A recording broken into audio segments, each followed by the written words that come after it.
Good afternoon, everybody. In the last lecture, we have studied surface revolution. Now, in this lecture, we see the next example. Let a, b, c belongs to the real number such that ac minus b square is greater than 0.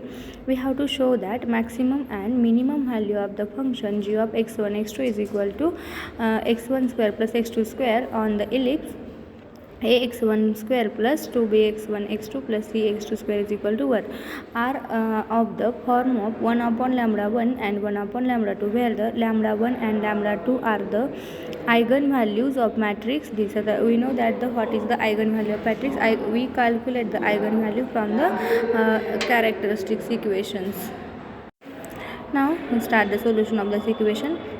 Here we have to given that f of x1 x2 is equal to ax1 square plus 2bx1 x2 plus cx2 square. इथे आपल्याला काय दाखवायचं आहे की जे function दिलेलं आहे ते इलिप्सवरती डिफाईन केलेलं आहे, इलिप्सवरती आहे आणि त्याच्या मॅक्सिमम म्हणजे जीच्या मॅक्सिमम आणि मिनिमम व्हॅल्यू ह्या 1 अपॉन लॅम्बडा 1 आणि 1 अपॉन लॅम्बडा 2च्या फॉर्ममध्ये आहेत. हे आपल्याला प्रूफ करायचे. मग आता तो जर बघा इथे आपल्याला काय F of x1 x2 is equal to ax1 square plus 2bx1 x2 plus cx2 square. पण आपण आता ह्याच्या मॅक्सिमम आणि मिनिमम व्हॅल्यू ह्या 1 अपॉन लॅम्बडाच्या फॉर्ममध्ये मॅक्सिमम आणि मिनिमम व्हॅल्यू 1 अपॉन लॅम्बडा आणि 1 अपॉन लॅम्बडा 2च्या फॉर्ममध्ये दाखवायचे. मग आपल्याला एक्स्ट्रीम पॉईंटचा थेरम माहिती आहे की जर मॅक्सिमम आणि मिनिमम व्हॅल्यू आपल्याला कॅल्क्युलेट करायची असेल त्यासाठी एक रिझल्ट आहे grad g of p is equal to lambda into grad F of P. हा आपला हे आहे थेरम आहे. त्यासाठी इथं आपल्याला काय कॅल्क्युलेट करावं लागेल, आधी ग्रॅड एफ ऑफ पी काढावं लागेल. मग आपल्याला ग्रॅड एफ ऑफ पी कसा काढणार, आपण डेरिव्हेटिव्ह घेणार एफचं. मग x1 स्क्वेअर डेरिव्हेटिव्ह घेतलं तर काय राहणार आपलं, इथे ग्रॅड एफ ऑफ पी येणार ट्वाईस ऑफ ax1 आणि ट्वाईस ऑफ बी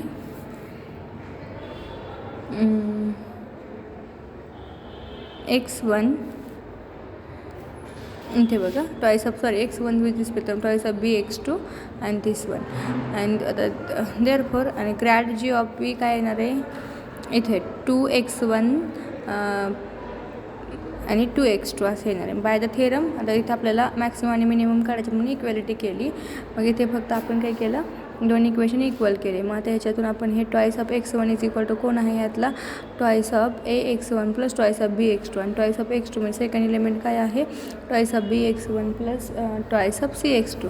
मग आता common out 2 from this equation and there 2 is get cancel. We got the equation x1 is equal to lambda this and x2 is equal to this. This equation is in the form of the linear equation, so we can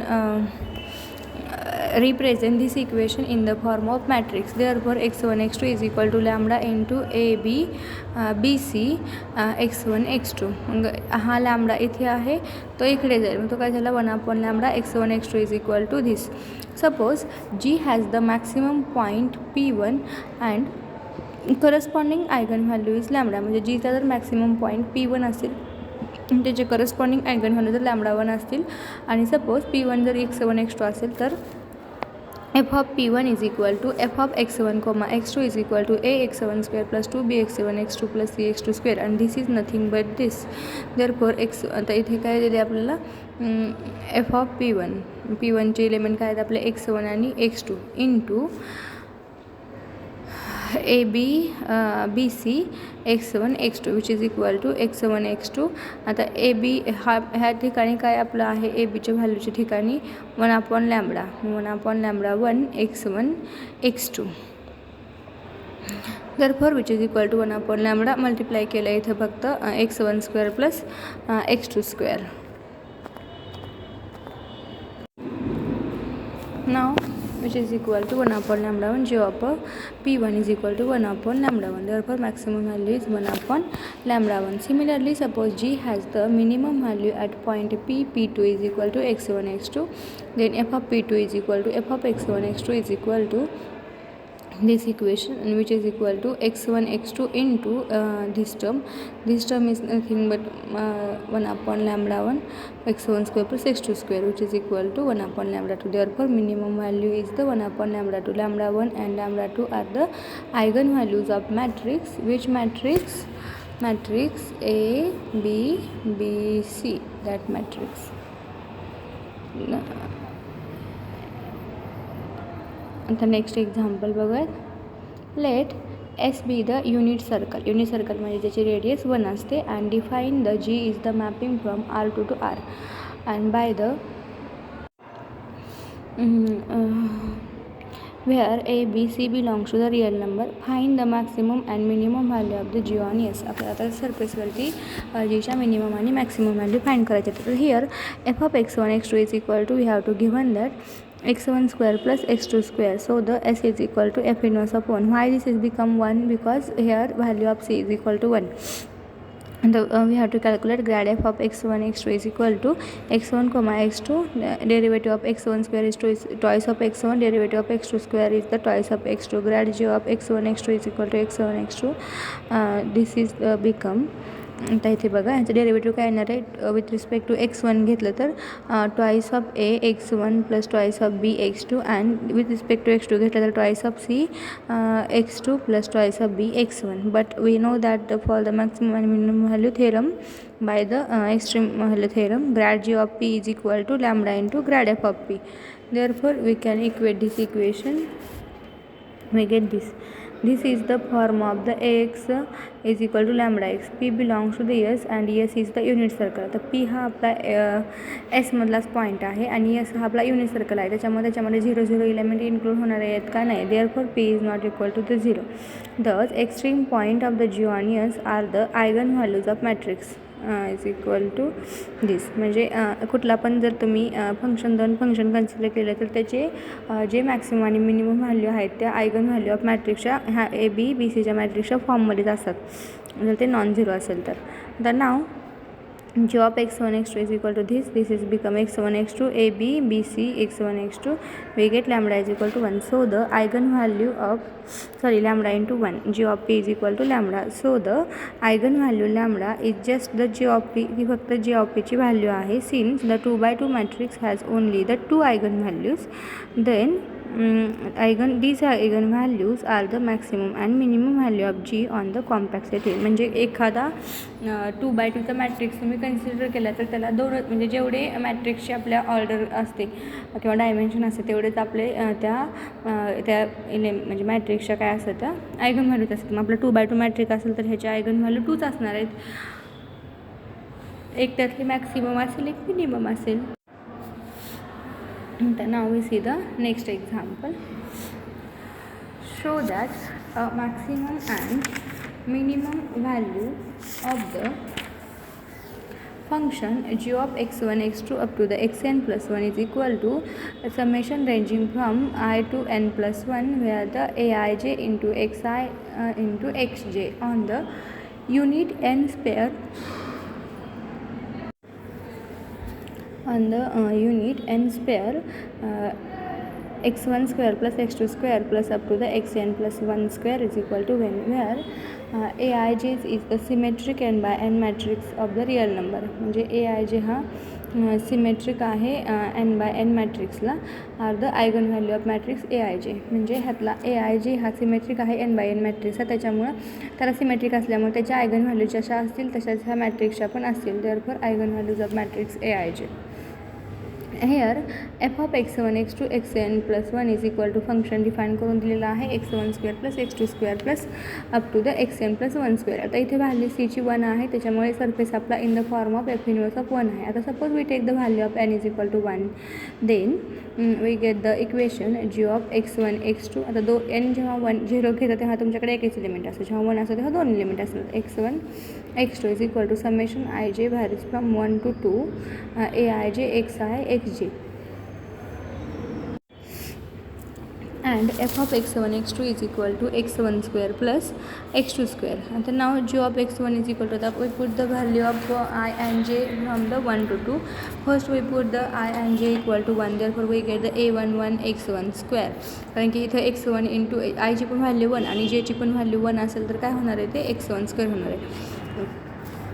जर which plus a12 x1 हे बघा इथं आहे हे equation a11 x1 square plus a12 x1 x2 plus a2 x2 into x1 plus a22 x2 square which is equal to a11 x1 square plus a12 plus a21 x1 x2 plus a22 x2 square which is equal to ax1 square plus आता इथे बघा a1 a2 आपण इथे ह्या टर्ममधून common काढलं म्हणजे आपल्याला term राहिला मग आपलं हे इक्वेशन कुठल्या फॉर्ममध्ये झालं ax1 square plus twice of b x1 x2 plus cx1 केलं हे value of a is the a11 म्हणजे a हा आपला a11 आहे value of b is equal to a12 plus a21 आहे आणि value of c is equal to a22 आहे.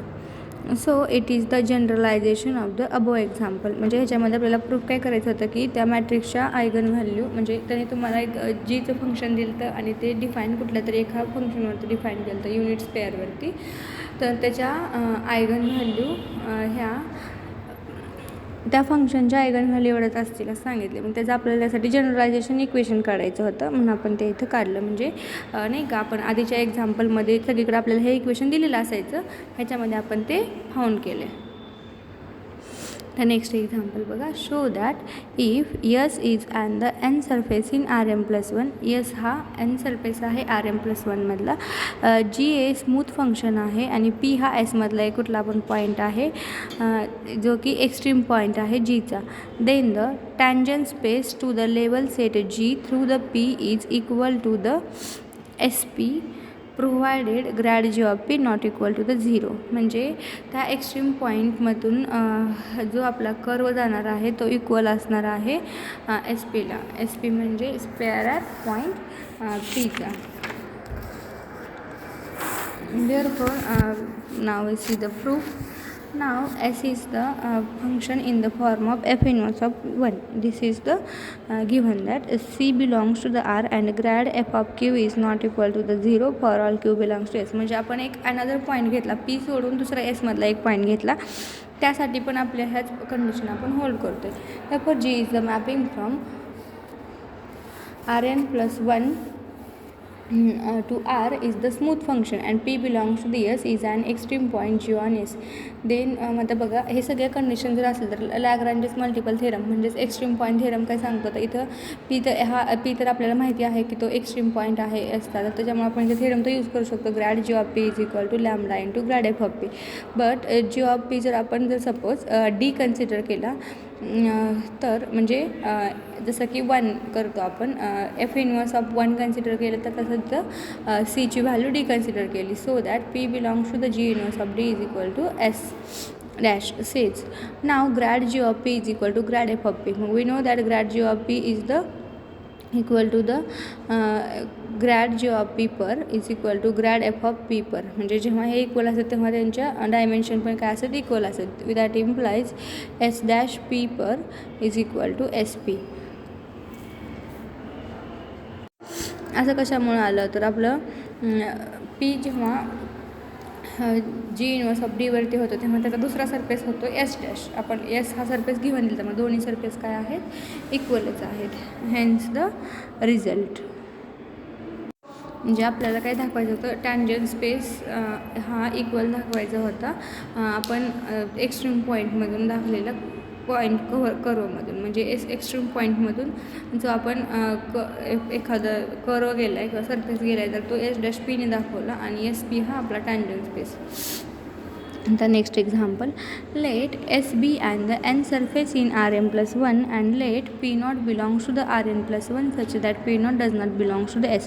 म्हणजे S हा n सरफेस आहे Rm+1 वरती आणि त्यात सरफेसमधलाच आपण Rm+1 मधला एक पॉईंट घेतला जो की त्या सरफेसमधला नाही आहे तर आपल्याला शो दॅट काय करायचे shortest line segment from P to S म्हणजे पीपासून आपण एक लाईन सेगमेंट काढणार आहे एसपर्यंत ती परपॅन्डिक्युलर आहे आपल्या एसला म्हणजे एसमधलाच आपण तो पॉईंट घेणारच नाही तो सरफेसच्या बाहेरच असणार आहे कुठेतरी आपला एक सरफेस असणार आहे म्हणजे ह्याच मॅनरमध्ये हा आपला सरफेस असणार आहे ह्याच्यावरती पॉईंट आपण कुठेतरी पी पॉईंट घेतला पी नॉट पॉईंट घेतला तर हा पॉईंट काय असणार त्या सरफेसला परपॅन्डिक्युलर असतात आपल्याला प्रूव्ह करायचे that is show that if P belongs to the S is such that norm of P naught minus P square is less than equal to norm of Q naught minus Q स्क्वेअर हे असं असेल तर then P comma P naught comma minus P naught minus P is perpendicular to the S P. जेव्हा आपण याच्या आधी ऑर्थोनॉर्मलचं थेरमचं proof use केलं तेव्हा पण तिथं आपण नॉर्मची डेफिनेशन यूज केली ती इथेही तसंच करतो आहे. मग आता to show that P comma P naught minus P is the perpendicular to the grad F of P parallel to the grad F of P. आता बघा इथं आपल्याला तो एस पीला परपेंडिक्युलर दाखवायचं आहे. एस पीला परपेंडिक्युलर म्हणजे त्याच्या ग्रॅडियंटला तो पॅरल असला पाहिजे. That is P naught minus P is equal to lambda into grad F of P. This is the multiple constant. P naught is equal to आपण एलिमेंट लिहूयात P1 P2 up to the Pn plus आणि P is equal to x1 x2 up to the xn plus. Define f of p is equal to norm of p naught minus p square, but p naught minus p is equal to this.